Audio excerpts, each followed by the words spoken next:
And welcome back to the channel, everybody. Today we've got another Star Wars Galaxy of Heroes video for you.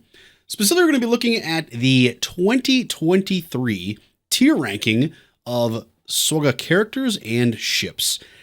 Yes, I'm a little delayed on this, guys. Sorry. I had COVID. I couldn't help it. But better late than never. With that being said, everybody, let's get into it.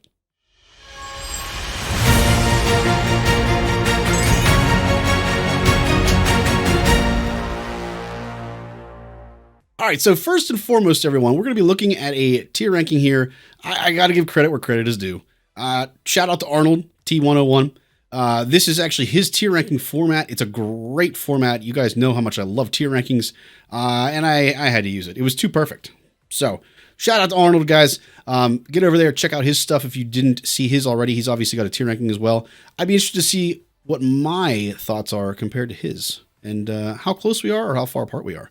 With that being said, we've got our amazing tier. Above that, we've got our favorite character and ship. And at first, I wasn't going to do this, but I thought that was a kind of a neat idea. It's a nice way to just kind of cap off the year of 2023, let you guys know what my favorite ship and character are.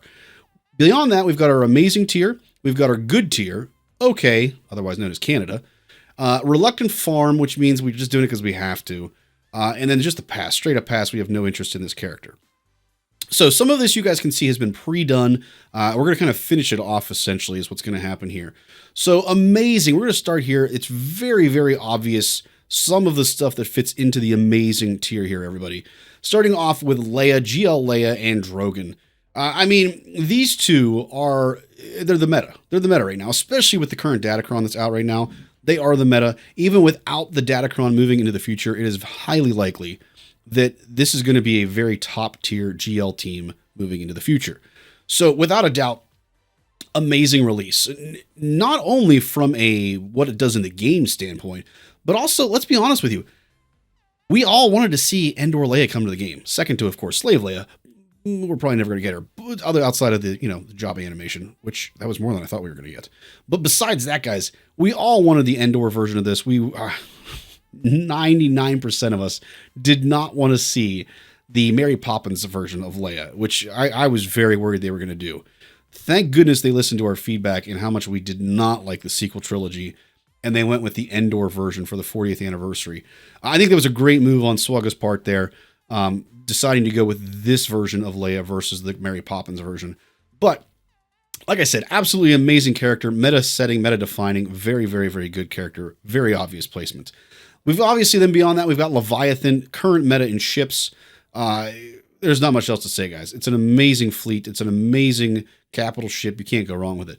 Malicos, a very recent release, but still a highly, highly powerful one. Very, very good in multiple comps. Obviously, the UFUs are the best comp for him, but he can work in other places too. He can work with Kylo. He can work with Maul if need be, Lord Vader if need be. He's got some flexibility that really make him very, very good. Marauder, continuing with the ship ideas here, guys. Marauder, this is where it gets a little tricky. I have Marauder in the amazing category simply because of the fact that it's a plug-and-play ship to some degree with the entire faction of Galactic Republic. Versus some of the other ships we'll talk about in a little bit. You've got to have them with a very specific comp for them to work as well.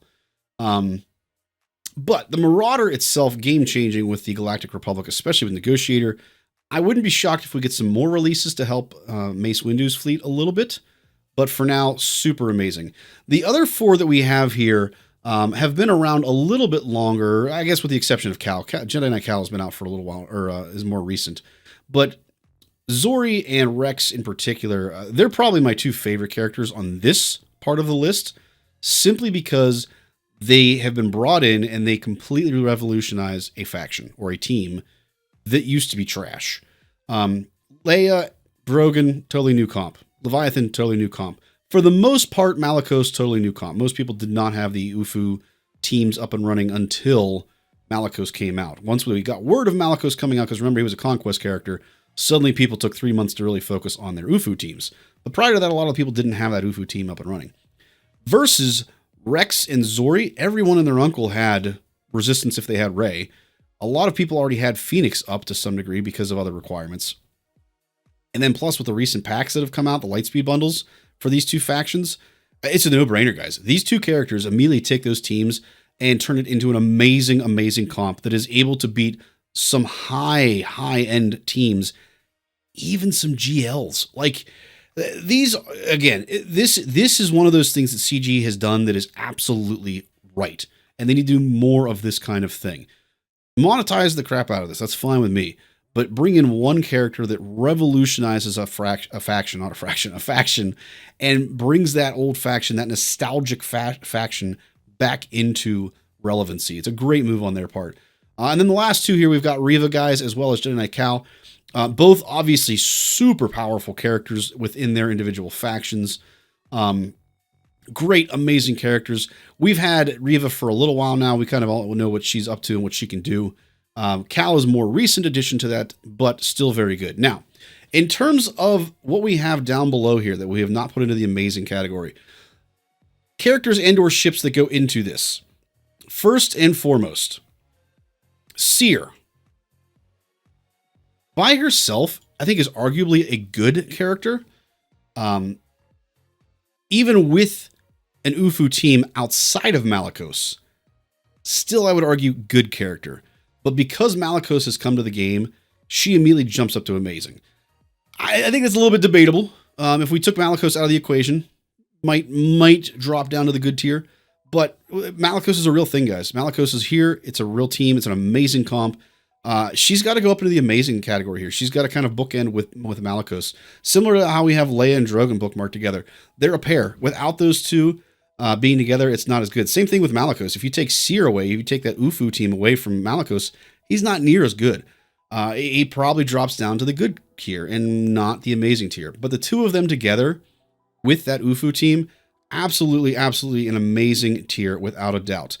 Now, the rest of the stuff that we have down here, I don't want to give away spoilers, but there arguably could be some other teams that might go to, or other characters or ships that go into the amazing. We're going to come back to them in a little bit later, though. Good. We've got our ship here, obviously, guys, for under Leviathan. You could argue that this ship, I'm totally blanking on the name of it right now. Let me know in the comments, folks, the name of the ship, because I'm totally blanking on the name of it right now.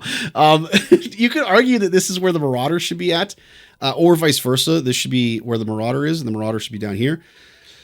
Especially because this is a meta-defining ship, but I would argue it's only meta-defining because of Leviathan. I admittedly do not have Leviathan. I'm working on Leviathan, but I have all of the other Sith ships that are out there and needed.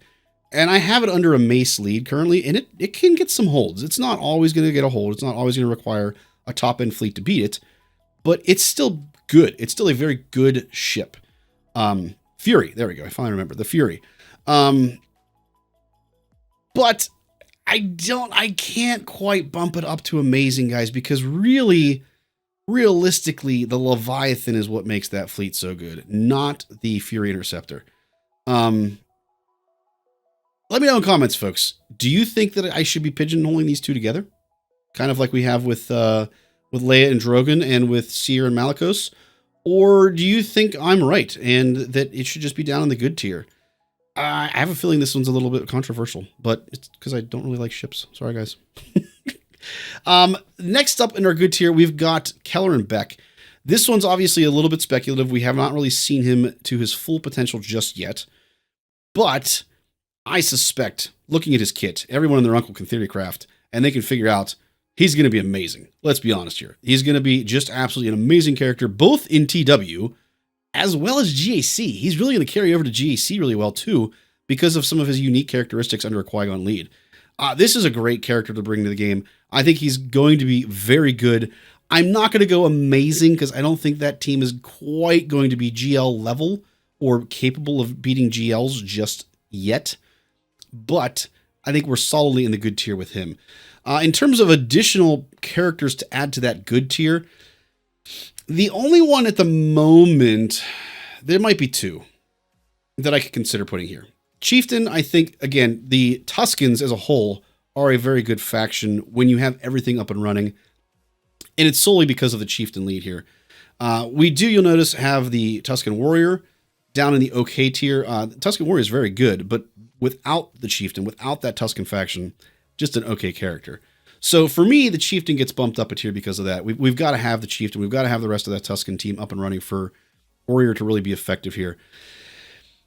This is where I get a little torn, guys. So we've got Tarful. I think Tarful is probably going to be an okay character in the long run. He gives you some flexibility in 3v3s in particular, but certainly not good by himself, in my opinion.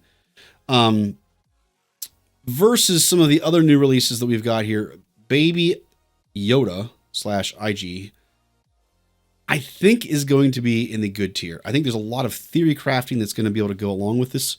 Obviously, the team that he's going to fit into is going to be amazing, more than likely. But there's some really cool theory crafting that can go along with this character as well. So for me, versus Paz, you guys will notice I have Paz in the okay tier.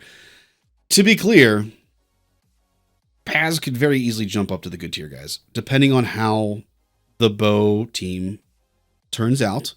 We don't know everything about it yet because we haven't seen the GAC Omicrons in action yet. But it's possible Paz could bump up to the good tier. For now, I have him in okay, just because I don't think he's quite there yet. I'm more intrigued by the theory crafting potential of Baby Grogu here than I am necessarily Baby Grogu, Baby Yoda. You know what I meant. Versus that of Paz Vizsla. Let me know. Should I bump Paz Vizsla up to the same level as Baby Yoda, guys? Or should I keep them separate like that? Let me know what you think. Moving on to the rest of our okay tier, where we got some of our ships here. So we've got our TIE. Just okay. Not amazing. Just okay. Scout Trooper, I think, is one of the more arguable ones on this list. Scout Trooper himself, or herself, sorry, is very good in the Iden team.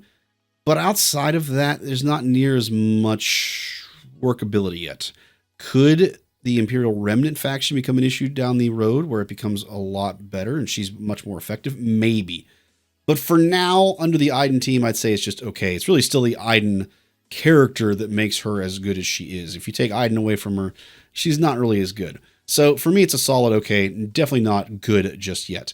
Cal, same thing. Without Seer, without Malicos, without those other surrounding characters, Cal is just okay at best. We already talked about Warrior, talked a little bit about Paz, and like I said, Tarful gives you some options, but really not any kind of major B tier team or above, in my opinion. Now, Scythe. You guys have all been kind of wanting to hear about ships. In fact, you know what? Let's do this. We'll save the ships. We'll put them all together in one setting because I know you guys love ships. Let's go and talk about Dark Trooper Moff Gideon first, guys. Very recent release, I should say. I'll be honest with you, didn't go for him very hard because he's a TW character, and I don't particularly love TW. But it's going to be a really good character in TW. We all know how this kit's going to work. We all know it's going to be amazing. I want to put it just above Trench, because Trench is a prime example of how TW characters can go bad real fast. Same as Sion Jango Fett, whatever his name is, where you have a design that potentially could be good and it's just not working because either A, you don't have the other characters to make it work, or B, you're asking too much to get those characters to make it work. Trench is a great example of this. It's just too big of an ask to make Trench a relevant character in TW. So he's a hard pass in my opinion. Now, when Bane comes out, could that potentially change? Maybe. Will it change if we get a Trench fleet meta? Definitely. But for now, Trench is in the past tier. Darkside Mando, I want to put down in the past tier, but the reality is, guys, he's not. He's not. When you get that Darkside Mando team up and running, holy smokes, is he good. As much as I don't like TW, it's like the Inquisitors for me, guys. I don't want to love it. I don't want to think it's amazing, but reality is reality. He's a really good character. If you've got him unlocked and you've got Dark Side Mandalorians unlocked and upgraded and ready to roll, this is going to be an amazing team for you. Amazing team for you. I'm not necessarily saying that I would prioritize it, because for me, I don't have Dark Side Mandos up and running entirely to make this team work, but it would be a nice added bonus for me. Kind of like Baby Yoda, here Grogu, IG-12, whatever his name is. Same idea with the Tuskens. They're not a team that I'm necessarily going to go out of my way to farm, but if I have those other teams, those other characters surrounding it, it's absolutely a worthwhile investment. For me, Kelleran Beck is a great example of this. I have the Qui-Gon team up and running. They're really well modded. they do some major damage on their own. For me, Kelleran Beck is a high priority character. Once he becomes free to farm, I'm not going to wail on him, but he is definitely a high priority for me versus the other characters in that tier. Mostly because I just don't have those other needed investments done. But if you've got them done, dark side, yeah. Moff Gideon here, guys. You know what I'm talking about. Dark Trooper Moff Gideon. There we go. Absolutely worth the investment. Very, very good character. Now, ships. We've got two ships here. Tale of Two Cities, so to speak. We've got the Scythe and we've got the Fury as well. Why do they name two ships Fury? It's so confusing. I keep getting confused as to which one's which. But anyway, Scythe. Scythe is a very important counter to the meta ship right now in Leviathan.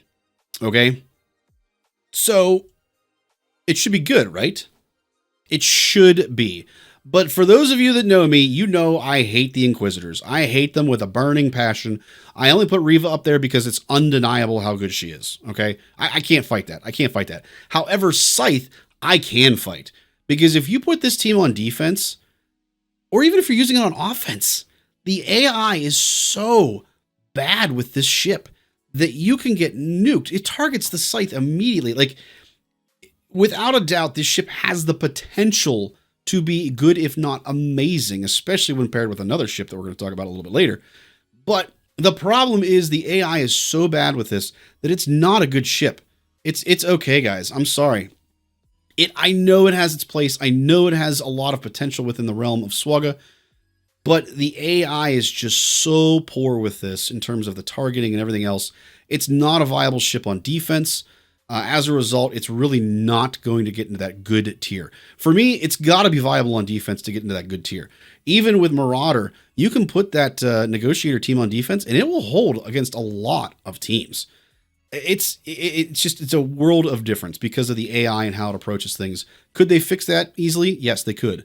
But as of now, it's got to be okay at best. Sorry, guys. Next up, we've got another Fury ship. I'm going to kind of pair these two together. They're both really good. Could they both go into amazing? They probably could, especially if you're considering Leviathan as a whole as that entire fleet.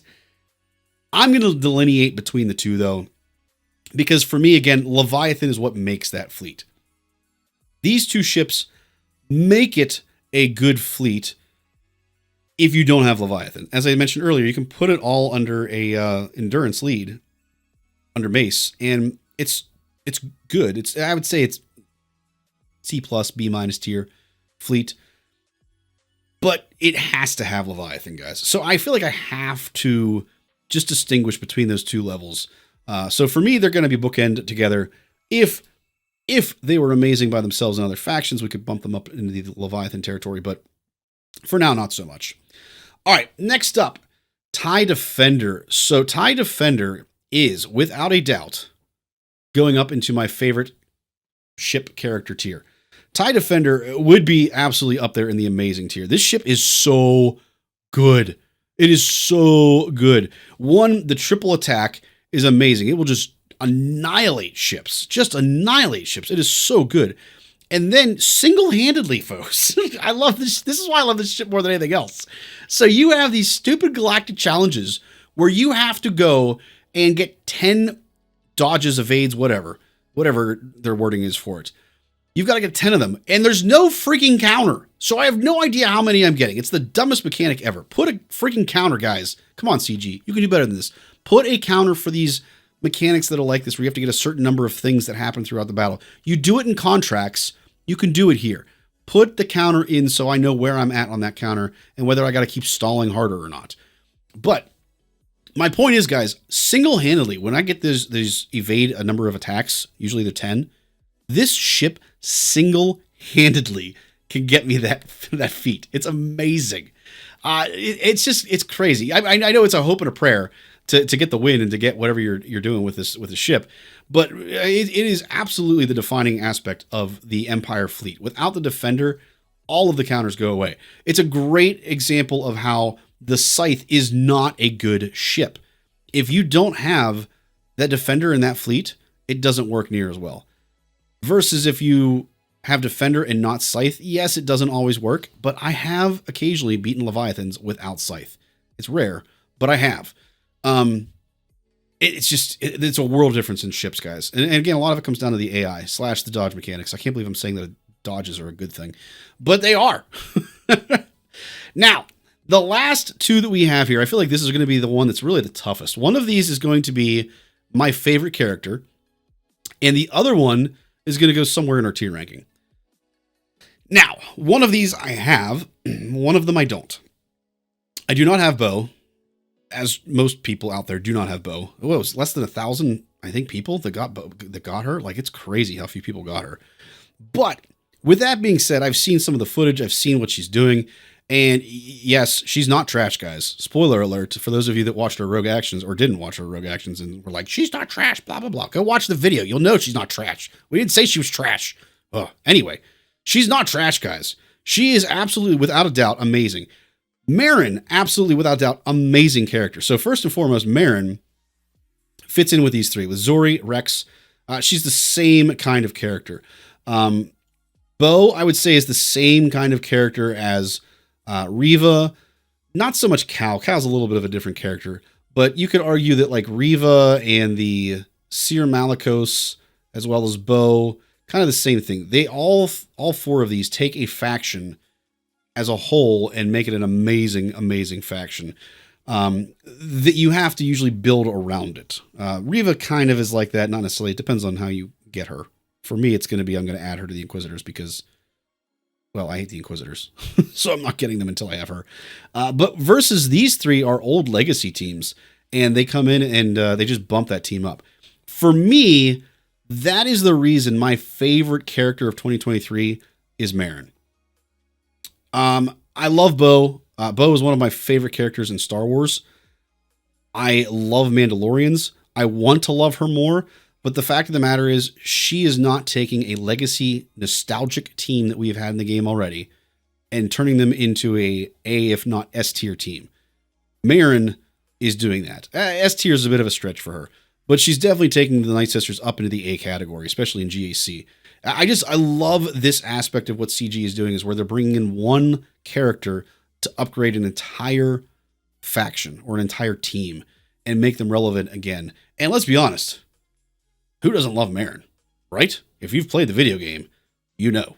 Like, without a doubt, absolutely my favorite character, guys. Let me know what your favorite character, what your favorite ship might have been. And if you hard disagree or hard agree with me on any of the rankings that we have here, guys. All right, hopefully you guys liked today's video. If you did, make sure you guys like, turn on notifications, and subscribe so you guys don't miss anything moving forward. Last but not least, make sure you check out the next video.